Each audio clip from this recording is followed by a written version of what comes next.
2011 Indian ബഹിരാകാശ സംഘടന വിക്ഷേപിച്ച ഉപഗ്രഹം ഇന്ന് നിയന്ത്രണ വിധേയമായി തിരിച്ചിറക്കും.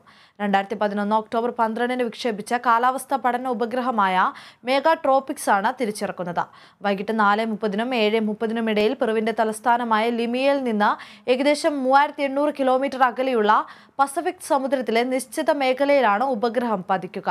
ഉപഗ്രഹത്തിൽ 125 കിലോഗ്രാം ഇന്ധനം ബാക്കിയുള്ളതിനാൽ 870 കിലോമീറ്റർ ഭ്രമണപഥത്തിലുള്ള ഉപഗ്രഹം 300 കിലോമീറ്റർ ഭ്രമണപഥത്തിലേക്ക് താഴ്ത്തിയ ശേഷം പലതവണ ഭൂമിയെ ചുറ്റി ഇന്ധനത്തിന്റെ അളവ് കുറയ്ക്കും. ഇതിന് പറ്റിയില്ലെങ്കിൽ താഴ്ന്ന ഭ്രമണപഥത്തിൽ നിലനിർത്തും. ഇത്തരത്തിൽ പല രാജ്യങ്ങളും ഉപഗ്രഹങ്ങൾ തിരിച്ചിറക്കിയിട്ടുണ്ടെങ്കിലും അവയെല്ലാം ഇതിന് അനുയോജ്യമായ രീതിയിൽ നിർമ്മിച്ചിട്ടുള്ളവയാണ്. മെഗാട്രോപിക്സ് 1 അങ്ങനെയല്ലെന്നതാണ് ഇപ്പോഴത്തെ ദൗത്യത്തിന്റെ പ്രധാന വെല്ലുവിളി. ബഹിരാകാശ മാലിന്യം വലിയ പ്രതിസന്ധിയാകുന്ന സാഹചര്യത്തിലാണ് ഉപഗ്രഹം തിരിച്ചിറക്കുന്നത്. ഫ്രഞ്ച് ബഹിരാകാശ ഏജൻസിയായ CNES-മായി ചേർന്നാണ് മെഗാട്രോപിക്സ് 1 വിക്ഷേപിച്ചത്.